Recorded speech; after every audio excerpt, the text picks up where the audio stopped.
వ్యతిరేకంగా అన్నమయ్య జిల్లా వ్యాప్తంగా కోటి సంతకాల సేకరణ కార్యక్రమం ఊవెత్తున కొనసాగుతోంది. ఇవాళ కోటి సంతకాల సేకరణ కార్యక్రమం విజయవంతం కావడంతో అన్నమయ్య జిల్లా వ్యాప్తంగా పెద్ద ఎత్తున ర్యాలీ నిర్వహిస్తున్నారు. ఈ ర్యాలీ గురించి మొత్తం మాట్లాడడానికి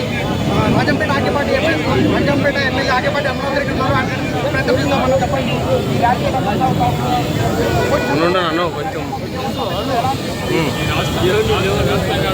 జగన్మోహన్ రెడ్డి గారి పిలుపు మేరకు మెడికల్ కాలేజీల ప్రైవేటీకరణ చేయకూడదు ఆపాలనే ఆలోచనలో ఈ ఉద్యమం బ్రహ్మాండంగా కోటి సంతకాలు కాదు, ముందుకు వచ్చి చాలామంది కూడా అంత సంతకాలు చేసి ఉద్యమంలో పాల్గొనడం జరిగింది.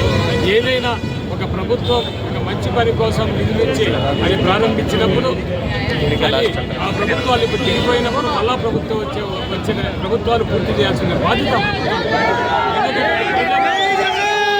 ఈరోజు మెడికల్ కాలేజీలు ఈరోజు నిజంగా పూర్తిగా ప్రభుత్వం నిర్వహించాలని ఈ ఉద్యమం చాలా విజయవంతంగా నచ్చింది. భవిష్యత్తులో కూడా ఈ ఉద్యమం ఆగదు, వాళ్ళ ప్రభుత్వం నిర్వహించే కూడా ఈ ఉద్యమం కొనసాగుతుంది. ఇదే కోటి సంతకాల కార్యక్రమం డీలేరు ఎమ్మెల్యే చిల్కల రామచంద్ర రెడ్డి ఉన్నారు. ఆయన కూడా ప్రయత్నం చేద్దామన్నా చెప్పండి.